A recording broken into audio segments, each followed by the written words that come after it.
Welcome to the CHCH Newsmakers podcast. I'm your host, Rick Zamperin. If it's making news in Hamilton, Halton, Niagara, across the country, or around the world, rest assured we're going to tackle it right here on Newsmakers. The Toronto International Film Festival is celebrating its 50th anniversary this year, and a number of megastars have already appeared on the red carpet, and more will do so this week. How has TIFF evolved over the years? Is its impact and importance greater than ever? And where does TIFF go from here? Ken Rogers is a professor in the Cinema and Media Arts Department at York University and is a member of Toronto's Film, Television, and Digital Media Advisory Board. And he joins us today on Newsmakers. Mr. Rogers, thanks for joining us today. Great to be here with you, Rick. Thank you so much. Launched in 1976 and originally called the Festival of Festivals, which I think is still a great name. How has TIFF become what it is today? Oh, well, it's really wonderful to be able to witness this milestone for this fantastic festival that originated, as you say, in 1996, established by Bill Marshall and Dusty Cole. And I think, what made Toronto International Film Festival great from the origins was the fact that it was the kind of first really to acclimate and aggregate a wonderful international film from all around the world for this area of North America. And it really became known for that initially. But I think its best turning point really came in the late 70s when it initiated its People's Choice Award, which is something that is still a staple of the festival and is something that really has made it a standout among all of the international film festivals that kind of make taste for the film industry around the world. TIFF is also in advance of Hollywood's awards season. Does that give it an advantage, or has that given it a boost over the years? Historically, yes, very much so. You could say that TIFF is at the end of a run of three major festivals that starts at Venice, moves to Telluride, and then kind of culminates with TIFF. And this is where a lot of the major international films, the studios, test out their awards season's films. Many of them premiere here. And TIFF has become known for kind of the place, again, coming back to that people's identity for this particular festival, where you can really get a sense of where box office is going to head, where the kind of general pulse of how an audience reception for one of these films is. It's a much more democratic kind of reception, and many films have been made at TIFF, particularly since the late 90s, early 2000s. You could say that TIFF is responsible for a number of Oscar winners, Golden Globes, etc. When it comes to the Canadian TV and film industry, how big of an impact has TIFF had on what we're doing here in this country? Oh, it's been a huge impact for Canadian filmmakers. It's been a launching ground for some of the great Canadian filmmakers, Adam McGoyan, Sarah Polley. In fact, this particular season, Sarah Polley has been honored and recognized with the key to the Toronto, the mayor giving her a key to the Toronto for her incredible work, a great feminist filmmaker. Her films range from Women Talking, Away From Her, I Shout Love. So it's a place where Canadian talent has been showcased. There's always been a nice reserve for Canadian filmmakers, Indigenous filmmakers, CanCon around the board, Canadian animation, which has a great history, documentary. So there's also always been a lot of that space that hasn't crowded out the regionalism of this while it's expanded to be this global festival. And in that sense, it's also become an important place to showcase Canadian talent to the world as this festival has grown and more international folks are here. It's really been a wonderful boon for that. That's a great lead into my next question about the impact that TIFF has had on our nation and our nation's capability and ability to make great TV and make great films. If TIFF never existed, what would that impact be on what we do here in Canada? Oh, that's such an interesting question. It's hard for me to speculate in hypotheticals, but I think what I would say is that what has made TIFF so incredible and important is that it's not just a film festival. It's become part of the cultural identity and one of the premier, and made Toronto one of the premier media cities of the world. So it's been a kind of form of soft power, of export power, of expanding the understanding of Canadian culture. And so I think without that, it's really also put Toronto on the map. I wouldn't put any one thing to say, there's so many factors that has kind of made Toronto a global city in the last 50 years.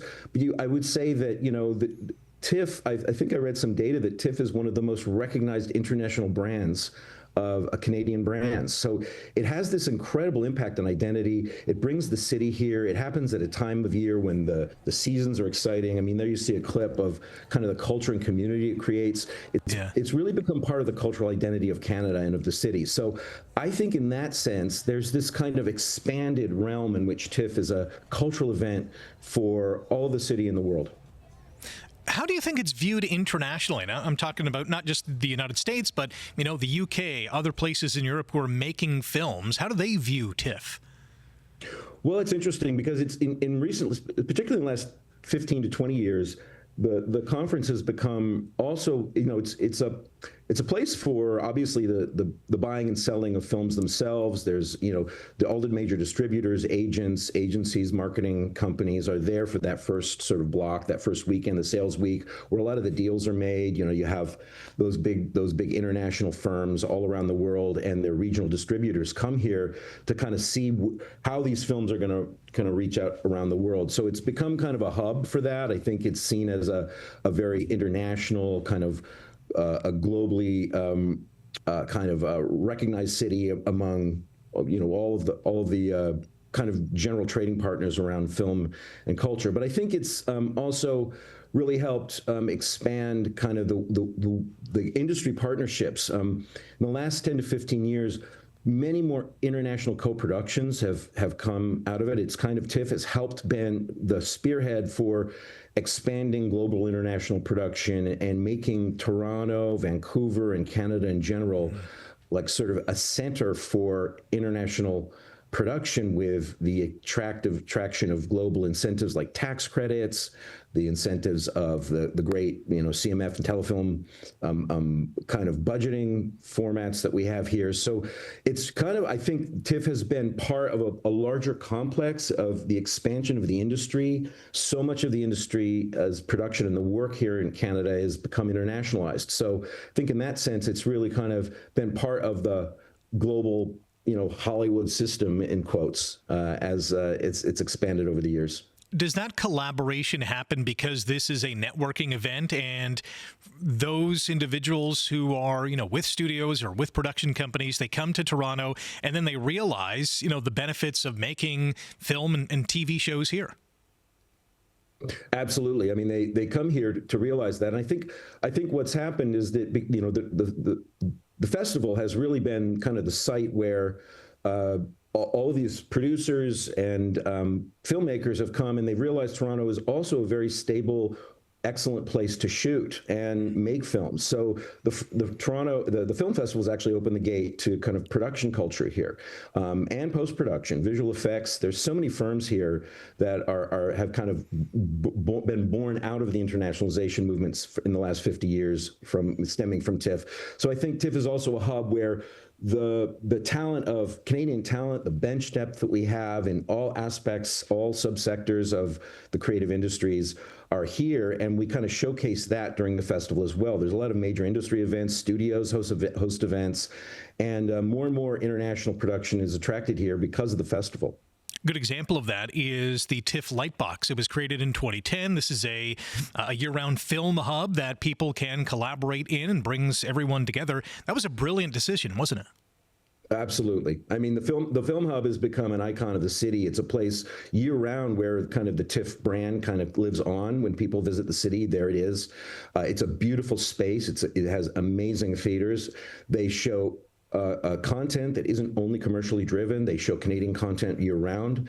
It's a place for educators. They have an education hub. They have an outreach hub. They do community work. They do so much for the city that isn't just about the film festival. And I think that's part of the kind of ethical heart of the city. Ethical heart, rather, of the festival, is that it's about more than just box office and industry. It's about, the way in which film culture can build community, the way it can open the ears and eyes and to new voices, tell new kinds of stories. And it's been a place where that's happened for so long that I think the Bell Lightbox has given that kind of an emblem and a space and a kind of visible, recognizable place where people can go to share those kinds of experiences. We're talking about TIFF, its 50th anniversary, its impact on TV and film with Ken Rogers from York University here on the Newsmakers podcast. TIFF, as we know, survived the pandemic. It survived 3 years ago the SAG-AFTRA strike. It keeps on ticking. Is that what does that say about how the TV and film industry not only views the festival, but how effective it is in pushing out its product? Well, I mean, it's survived some real knocks in the last 5 years. There's been a lot of transition. I mean, this is a more difficult moment, and there's been a lot of disruption in the film and TV industry, not just the labor disruption, but also there's a lot of technological disruption. The streamers have really put pressure on the theatrical window. There's less time for film to kind of get out there and have that kind of intimate box office appeal. Netflix, Hulu, Amazon, these big companies have started to kind of crowd out the market for independent distributors. So it's been a difficult moment. In some ways, you would argue it's a time when the film festivals needs to be more important than ever, in that you need a space for people to kind of commune and remember what is important about theaters. But TIFF has survived throughout that, and as well as the industry, it's been able to adapt kind of to these more formats. It hasn't lost its independent spirit. The heyday of independent film, of course, was in the 90s and the early 10s. And I think what we can hope to witness is a little bit of that independent spirit returning. And there's some signs, there's some early indicators that maybe the box office is set for a resurgence and a return and a recuperation. There's some real hope in terms of the next generation of filmmakers and moviegoers and audiences. To that end, the StatsCan released a 2024 report on motion picture and what's happening in theaters, and it identified that operating revenue was $1.6 billion in 2024. That's a 12% increase from a couple of years ago. However, theater attendance is down, or was 2/3 of what it was in 2018, which is pre-pandemic. You just referenced the fact that, some people are getting back into theaters. There's a big thrust, I think we saw it at the Oscars and certainly in awards season last season, of actors and directors encouraging people to get back to the theater. Is there ever going to be a day, because, the industry is really fractured in terms of streaming services, watching from home. Is there ever going to be a day where theaters sit empty because there's just too many choices? It's too comfortable at home. It's too convenient. I mean, I think that was the conventional wisdom, say 5 years ago, that with, the birth of streaming and after COVID, that people could get these experiences at home. I think there's a number of factors that are going to play into this. I mean, one is that there's, I think, a renewed desire for people to kind of want to have that kind of communal experience. And I think a lot of theaters and films are adapting to the idea that they have to create a premier experience. While box office, there's downward pressure on box office revenue overall, things like IMAX have really resurged as a kind of enjoyable experience, another great Canadian invention, IMAX. So that, folks who, want that communal experience are going to plunk the money down to go to have that kind of special experience, D-Box or, vibrating seats or all these kinds of new experiences. And I think that theaters are adapting to that pressure. There's also some signs that in our super saturated media landscape, we're constantly on our phones, we have our devices, we're watching films on our computers at home, that there's, in the younger generations that are kind of digital natives, they, especially Gen Alpha, like the gen that's coming after Gen Z, they love going to the theater. And so there's some indication that there may be a generational swing in the teen, young adult to teen range that's kind of about to enter that kind of precious under 25 theatrical zone of exhibition where a lot of the revenue comes from. I think that there's a lot of excitement that there could be sort of a shift that's coming in the winds. It's really been fascinating to watch, that is for sure. Let's talk about what is coming up, because I know next year TIFF is launching what is being called The Market. This is a week-long event that is going to bring stakeholders, collaborators together. What is the idea behind this, and what is it going to achieve? Yeah, I know a little bit about the market, and I think we'll see more next year as it unfolds. But my understanding is that, a lot of this has historically been a sales event where people come to distribute, maybe find gap funding for films that are, partially funded. But for the most part, you're bringing finished product to the stage and for distribution. And it's a kind of distribution event where distribution and marketing are kind of set in place for films that have already been made. So you're showcasing those films and you're getting those films to market globally. I think what may be changing is for this new market, and I don't have the full details on the concept, but we'll see more next year. It's a really exciting concept. It's also a place for deals to be brokered for films that are kind of, in the development stage, an idea.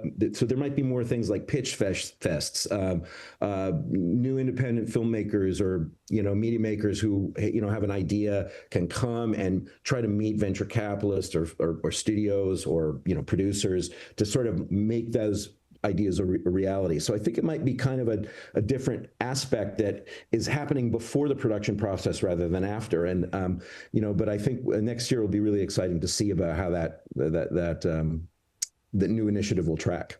Do you know if it's being done in places like Cannes and Venice as well?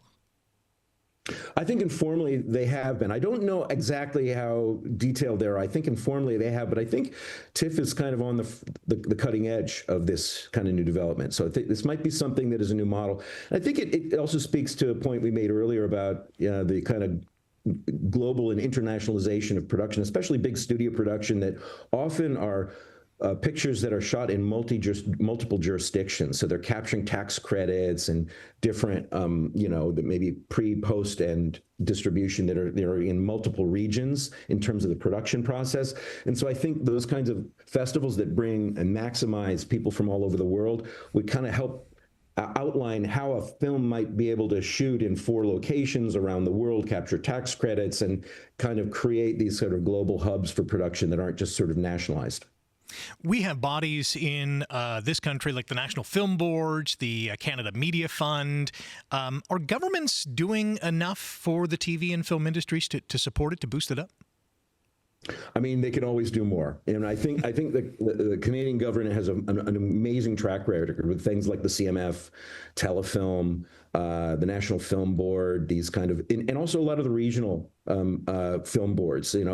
Each province has its own. And here in Ontario, you have Ontario Creates, you have the local municipal film boards and film offices, and they all kind of work together to promote the industry, to make the industry happen. When you have a big sort of dominant competitor south of the border, you need that kind of government backing to sort of make sure that you're funding local filmmakers, independent filmmakers, to making sure that the industry has enough of its supports in the regulatory domain that it can, make sure that those tax credits, the CAVCO tax credit system we have here, for example, is absolutely critical in the way that both the independent and regional producers can make films and make sure that those films support Canadian voices and Canadian visions and Canadian labor, but also to help attract business externally so that we remain a hub for the global production. We don't want to isolate either.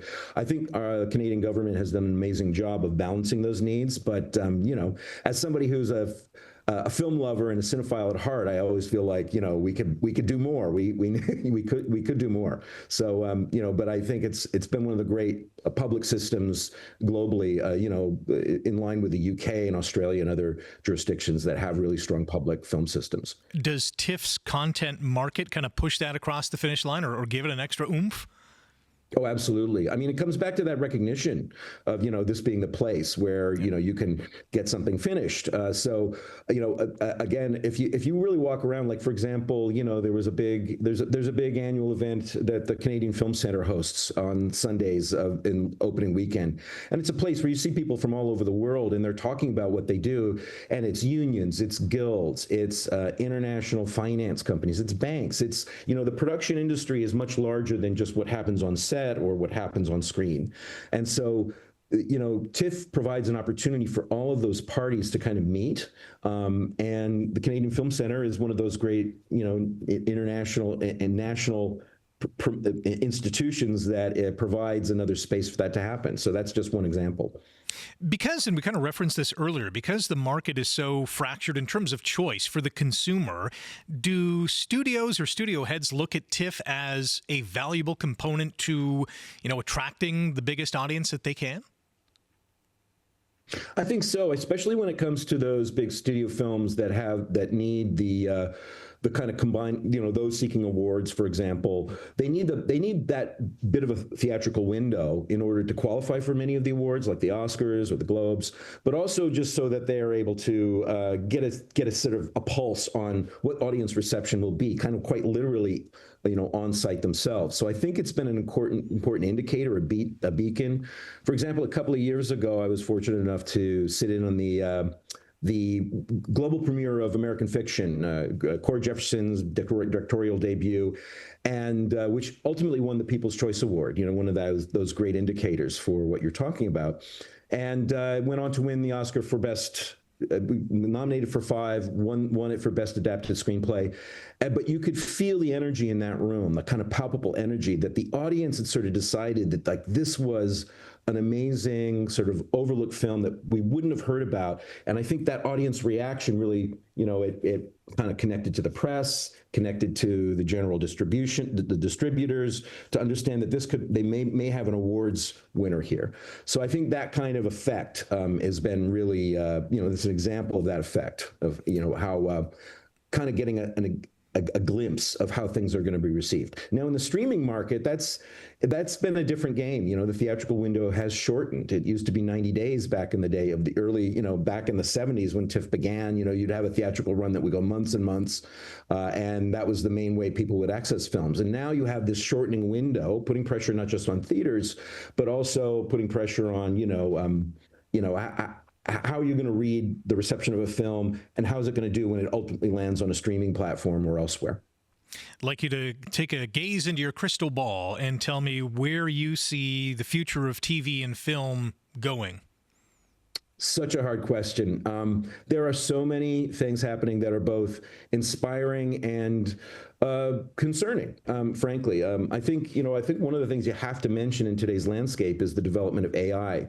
This has been a huge year for the kind of leaps and bounds in AI, both sort of text to video production, and it's going to impact the workflows and pipelines of production culture across the board, from the creative above the line work to below the line.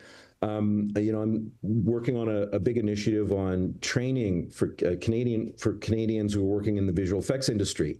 And you just have to talk about AI because it's going to change how people do their work.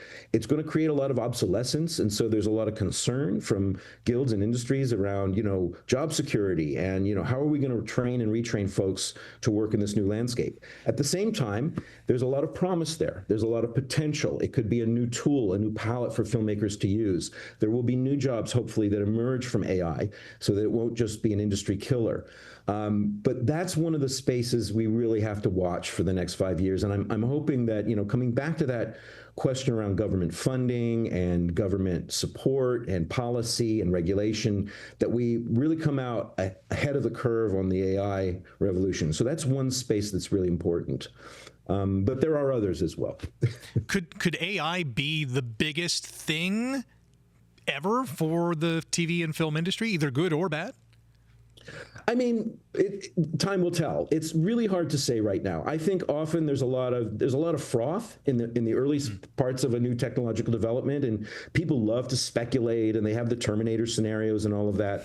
I think more likely it might resemble something like the shift to sound, in the late 1920s, or the shift to digital in the 90s, where, there was a lot of concern and impact, but ultimately the industry adapted and survived. Like there was a lot of worry in the shift to sound that, live orchestras were going to be put out of work, and that, certain kinds of acting coaches for silent, theatrical production were going to be, when people could speak their lines, there was going to be we have to revolutionize the entire industry. But at the same time, a whole new category of jobs emerged out of that: sound editing, the creative use of sound, and the industry adapted. So I'm hopeful and optimistic that AI will resemble one of those shifts and not be this kind of, absolute dramatic, end of the industry apocalyptic scenario, or, something that changes us forever. I think it will be something that is incorporated and adapted and will be part of the future. For me at TIFF this year, the John Candy flick, I Like Me, is probably the one that I'm most eager to watch. Are you in the same boat, or is there something else that's catching your eye? Yes, they had far too few screenings of it. Yeah. I got there, it was sold out, so I'm going to have to wait. I haven't seen it myself, but as a big lover of John Candy when I was growing up in Second City, I thought it was just wonderful. Ryan Reynolds obviously producing this, great Canadian supporter of the industry, international film star. So I've yet to see it. Were you able to, Rick? No, I haven't seen it. I'm so looking forward to seeing it. It's definitely at the top of the list. Yeah, everyone wants to see it. I think it's going to have a hearty reception, and I'm sure it will screen on many screens here in Canada for the next months. Last one for you, and I'll give you a few seconds to think about this, and I'll offer my answer first. What's the best thing that you've watched in the last little while? And I'm gonna offer two things. One from Netflix, Quarterback, which is an awesome behind-the-scenes look at these high-performing athletes in the National Football League doing their thing on and off the field. And the other one is, and this is a cable TV show, Ghosts, that I think is on CBS, is witty, funny. It has me and my whole family kind of glued to the TV, and it's appointment tuning for sure. What about you? Oh, that's such a great question. Let's see. The best thing I've seen recently. Are you talking about this I'm talking about anything you've watched recently. Let's see. I think the thing that I liked most recently was let's see. I'd have to say there's a little show called there was a premiere of a show. I remember it was a show called Mayor of Easton that came out about 2 years ago. It was a lovely little episodic drama about a kind of a detective in a small town. And what I liked about it is it sort of like opened the gate to one-off series that were self-contained in a single in a single show. I hope to see more of those. I think the kind of ongoing. I love the series module. It's somewhere between an extended feature and a dramatic feature and theatrical release that would be a 2-hour segment, and then a series that has like 5 or 6 seasons. And I think something right in the middle there is a great example. More recently, though, on the comedy side, I really loved Hacks. I saw the last season of that recently. Great show. Yeah, fantastic show. Gene Smart. One drama and one comedy there. Yeah. No, Gene Smart is amazing in Hacks for sure. Gene Smart's great. Yeah. Thank you so much for the time, your insight, and enjoy the rest of TIFF. Thank you so much. The first weekend's such a heavy with all the events. It's like now I get to go see some films. So I hope to see you out there in the theater. Thanks so much for giving me the time. Enjoy it. Ken Rogers is a professor at York University, and thank you for checking out the Newsmakers podcast. And a big thank you to the all-star cast behind the scenes. If you like today's episode, click the thumbs up, hit subscribe, and leave a comment as well. Catch the Newsmakers podcast on chch.com/podcasts and wherever you get your favorite podcasts.